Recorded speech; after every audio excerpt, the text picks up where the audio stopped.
दोस्तों, सच्चा सद्गुरु कौन? ये सवाल सुनने और पढ़ने में आसान लग रहा होगा, लेकिन हकीकत इसके बिल्कुल विपरीत है। सबसे पहले तो आपको ये बता देते हैं कि सद्गुरु कोई इतनी सस्ती व आसान वस्तु नहीं है जिसे हर कोई प्राप्त कर सके। सद्गुरु की शरण पाने के लिए देवता भी तरसते हैं, लेकिन वर्तमान समय में गुरुओं की भरमार है। देश दुनिया में भक्ति और भगवान के नाम से हजारों लाखों सद्गुरु बने बैठे हैं। अब ऐसे में सवाल यह उठता है कि सच्चा सद्गुरु कौन? अपने अपने धर्म पंथों में अपने अपने गुरुओं को, सद्गुरु को सच्चा बता रहे हैं, लेकिन ये फैसला कैसे हो कि सच्चा कौन? दोस्तों, वीडियो अंत तक देखते जाइए, आप अपने आप ही फैसला कर लेंगे कि सच्चा सद्गुरु कौन है। तो सबसे पहले आपको हम ये बता देते हैं कि सच्चा सद्गुरु कौन होता है और मानव देहधारी प्राणियों को सद्गुरु की आवश्यकता क्यों होती है। सद्गुरु वह अनमोल खजाना होता है जिसे प्राप्त करके मानव हमेशा हमेशा के लिए अमर हो जाता है।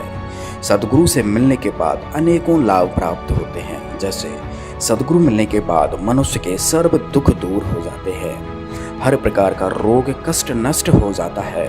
सद्गुरु शरण ग्रहण करने के बाद मनुष्य सर्व सुखी हो जाता है। सद्गुरु ही है जो मोक्ष कराता है। सद्गुरु उम्र भी बढ़ा सकता है। सद्गुरु मुर्दे को जिंदा भी कर सकता है। सद्गुरु मिलने से मनुष्य का अंधविश्वास पाखंड खत्म हो जाता है। सभी प्रकार की बुराइयां दूर हो जाती हैं। सद्गुरु 84 लाख योनियों में से जाने से बचा लेता है।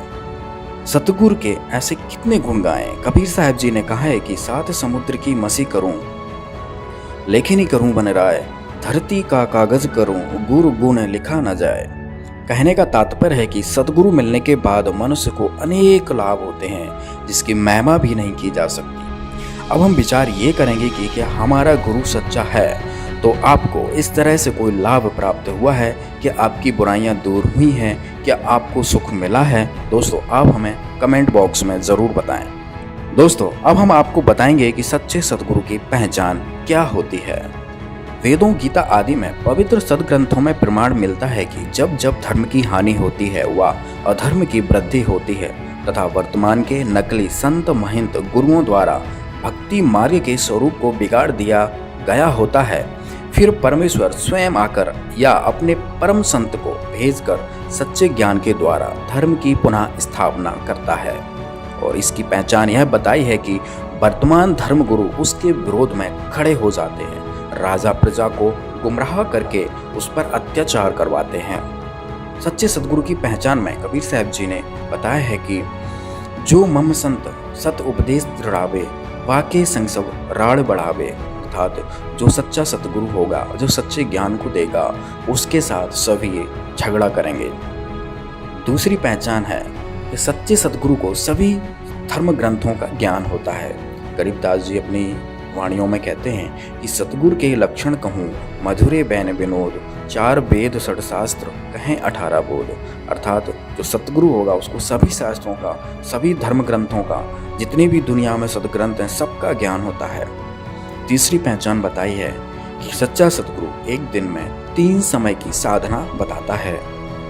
इसका प्रमाण यजुर्वेद अध्याय 19 मंत्र 26 में प्रमाण मिलता है। चौथी पहचान बताई है कि जो सच्चा सद्गुरु होगा वो 3 प्रकार के मंत्रों को 3 बार में उपदेश करेगा। इसका विवरण गीता जी में भी है, कबीर सागर में भी है और वेदों में भी है। पांचवी पहचान बताई है जो कि सबसे महत्वपूर्ण है और बहुत ही आसान है, जिससे आप नकली और असली की पहचान कर सकते हैं। कबीर साहब जी बता रहे हैं, संतो सतगुरु मोय भावे, जो नैनन अलख लखावे, ढोलत डिगे न बोलत विसरे, सत उपदेश दृढ़ावे, आँखें न मूंदे कान न रूंदे, ना अनहद उलझावे, प्राण पूंज क्रियाओं से न्यारा, सहज समाधि बतावे।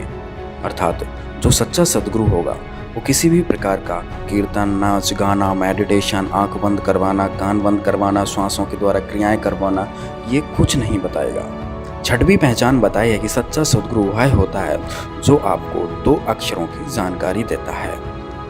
जय पंडित तू पढ़िया, बिना 2 अक्षर 2 नामा, प्रणवत नानक एक लंघाए, जे कर सच समावा। तो इधर गुरु नानक जी बता रहे हैं कि जो सच्चा सद्गुरु होगा वो आपको 2 अक्षर की जानकारी देगा। कबीर साहब जी ने भी कहा है कहें कबीर अक्षर दो भाख, होगा खसम तो लेगा राख। ये भी सच्चे सदगुरु की पहचान बताई है। सातवीं पहचान बताई है कि जो गीता अध्याय 15 के पहले श्लोक में लिखा हुआ है, जो इस संसार रूपी उल्टे हुए वृक्ष की संपूर्ण जानकारी दे देगा, वह सच्चा सतगुरु है। सतगुरु की और भी कई पहचान बताई गई हैं, लेकिन अभी हम इन्हीं बिंदुओं के आधार पर सच्चे सतगुरु की तलाश करेंगे। सच्चे गुरु की तलाश में दुनिया भर के गुरुओं की लिस्ट बनाई और उनके समर्थकों के साथ संपर्क साधा।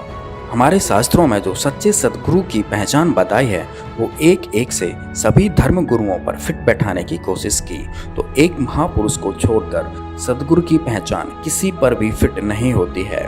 कोई मेडिटेशन करवाता है तो कोई नाच गाना करवा के भजन कीर्तन करवाता है, और इन गुरुओं में से कोई भी 3 बार की साधना नहीं बताता है और 3 बार में कोई मंत्र नहीं देता है। इन सभी धर्म गुरुओं का कोई भी जनता द्वारा ज्ञान का विरोध नहीं किया गया, और इनमें ऐसा कोई भी गुरु नहीं था जिसको 4 वेद, 6 शास्त्र, 18 पुराण, कुरान, बाइबल आदि सभी धर्म ग्रंथों का ज्ञान हो या ज्ञान खोला हो। और इनमें से ऐसा कोई भी नहीं था जिसको 2 अक्षर का भेद हो, जिसको 2 अक्षर की जानकारी हो। दूसरी तरफ सच्चे सतगुरु की पहचान में संत रामपाल जी महाराज पर एक एक पॉइंट सही फिट बैठा। तो आइए देखते हैं। तो सबसे पहला पॉइंट कि जो सच्चा सतगुरु होगा उसके साथ लोग झगड़ा करेंगे, उनके ज्ञान का विरोध करेंगे।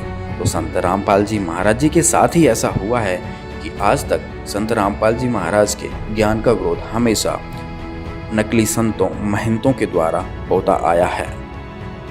दूसरी पहचान थी कि जो सच्चा संत होगा, जो सच्चा सतगुरु होगा, उसको सभी धर्म ग्रंथों का ज्ञान होगा। तो यह पॉइंट भी संत रामपाल जी महाराज पर फिट बैठता है, क्योंकि संत रामपाल जी महाराज ने ही चारों वेदों को खोलकर दिखाया। वेद, गीता को, कुरान को, बाइबल को, सभी सदग्रंथों को खोलकर दिखाया है। तीसरी पहचान कि संत रामपाल जी महाराज जी अपने साधकों को एक दिन में 3 बार की साधना बताते हैं। और चौथी पहचान भी संत रामपाल जी महाराज पर फिट बैठी कि संत रामपाल जी महाराज जी 3 मंत्रों को 3 बार में देते हैं।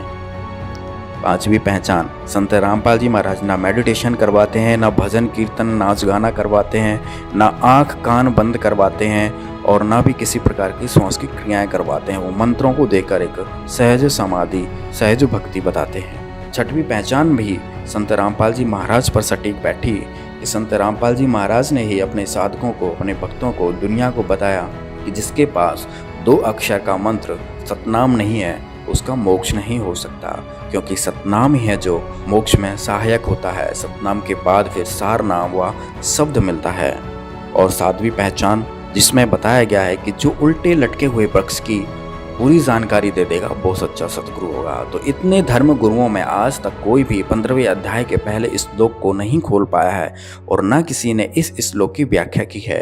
संत रामपाल जी महाराज ने ही 15वें अध्याय के प्रथम श्लोक 1 से लेकर 4 तक सबको खोल के बताया कि उल्टा लटका हुआ वृक्ष कौन है, जड़ कौन है, तना कौन है, पात कौन है। कबीर साहब जी ने भी कहा, अक्षर पुरुष एक पेड़ है, निरंजन वाकी डार, और तीनों देवा शाखा है, ये पात रूप संसार। तो संत रामपाल जी महाराज ने ये भी ज्ञान खोल दिया। तो इससे सिद्ध हुआ कि संत रामपाल जी महाराज ही सच्चे सतगुरु हैं। तो दोस्तों, तो इस पूरी पृथ्वी पर 7 अरब आबादी में केवल संत रामपाल जी महाराज ही हैं जो सच्चे सतगुरु हैं। तो कहते कोटों में दे कोई नहीं रे झूमकरा, अरबों में कोई गर्क सुनो रे झूमकरा। अरबों में, उसमें अरबों में गर्क गरीबदास जी थे, आदरणीय गरीबदास साहब जी, उसकी कोई सुना नहीं था। अरबों यानी पूरे विश्व में एक है। तो अरबों में आज इस दास के ऊपर कृपा है, इस परम पिता परमेश्वर कबीर भगवान की। इस पृथ्वी पर इस दास के अतिरिक्त तत्व ज्ञान से परिचित नहीं है। उनके पास ये गर्क का अर्थ होता है, यानी सब तरह से कंप्लीट है। जो कह रहा अच्छा गर्क है भाई, यानी कोई चीज को ठोक ठोक कर रखा हो ना बोरी में, जो कति गर्क ठोक रखा भाई, खांड में रखी हो और भी हो। तो यानी वो चीज कहते हैं जिसके पास कंप्लीट इन ऑल रिस्पेक्ट, जैसे उसको आदेश भी हो, अर्यो ज्ञान हो, नाम देने का आदेश हो, अधिकार हो, तो ये सब सारे जो है ना फॉर्मेलिटी उसके ऊपर पूरी हो उसके पास, वो तो अरबों में एक पावेगा, अरबों में कोई ग्रक सुनो रहे झुमक रहा न। इस ज्ञान को सुनकर दास से ये चोर हो गए होंगे, एक दो चोर नाम देने लग भी जाएंगे तो उनसे कोई लाभ नहीं होना, क्योंकि वो अधिकारी नहीं है। अब जैसे पुण्यात्माओं, जब राजा परीक्षित को 7वें दिन सर्प ने डसना था और व्यास जी ने श्रीमद् सुधा सागर यानी श्रीमद् भागवत सुधा सागर का लेखन कार्य किया था, राइटर था उसका वो, उसने भी ये कह दिया था कि मैं अधिकारी नहीं हूं ये कथा सुनाने का। और वहाँ और भी जितने ऋषि महर्षि थे सब ने पल्ला झाड़ दिया कि नहीं, हम किसी के जीवन के साथ खिलवाड़ नहीं कर सकते। कारण क्या था कि 7वें दिन परिणाम आना था, तो सब ने पीछे हट गए। वो बुद्धिमान थे, ब्राह्मण थे कि नहीं, हम क्यों किसी के जीवन के साथ धोखा करें, हम अधिकारी नहीं हैं कि इसकी जीवन रक्षा कर सके, यानी इसको वो लाभ दे सकें तो इस कथा सुनाने से हो सकता है, पाठ से। तो सुखदेव जी बुलाए गए थे स्वर्ग से उन पांडवों की प्रार्थना से। पांडवों ने अपने पुण्य दिए, क्योंकि वहाँ तो सिक्के पुण्य के चले हैं स्वर्गलोक में, स्वर्गलोक में से उसके आने और जाने का विमान का खर्चा उन पुण्यों का वहाँ से प्राप्त हुआ था उसको पांडवों से। तो यहाँ आकर के उस कहते सुखदेव ने 7 दिन वो कथा सुनाई थी। उस समय ये कहाँ गए थे ब्राह्मण जो आज जगह जगह कथा करते फिरें, कहाँ गए थे ये संत जो आज जहाँ देखा वहीं संत और दुनिया ने गुमराह करें बैठे हैं। तो वो बुद्धिमान थे, समझदार थे, इसलिए उन्होंने ये रिस्क मोल नहीं लिया। और जितना लाभ उस कथा से होना था वो भी सुखदेव जी के मुखारविंद से उच्चारित होने से हुआ, क्योंकि जिसके पास कोई शब्द शक्ति होती है उसी के द्वारा दिए गए वचन से कुछ लाभ हो सकता है। अब जैसे एक कोई कार्य हो रहा था सड़क का, सड़क बना रहे थे, तो वहाँ एक आम व्यक्ति जाकर कहता है कि तुम ऐसा कर दो, वो नहीं कर रहे थे। और अधिकारी के पास उन्होंने प्रार्थना की, अधिकारी नाते कहा कि तुम ऐसा कर दो, तो उस अधिकारी के कहते उन वर्करों ने वैसे ही कर दिया, क्योंकि अधिकारी के वचन में शक्ति थी और उनके वचन में शक्ति नहीं। तो ऐसे ही परमात्मा से जो कनेक्टेड है, सरकार का जो व्यक्ति हो गया यानी जो उसका नौकर है, उससे ही आगे काम हो सकते हैं। आम व्यक्ति के कहने तो वो कार्य नहीं हो सकते, इतना समझ लेना। तो इस प्रकार हम अब जो कथा करते पढ़ते हैं, तो गरीबदास साहब ने कहा था ये पैसे ऊपर नाच सुनो रहा जो मकरा, इन्हें कथा से कोई लेना देना नहीं, पैसे चाहिए इनको।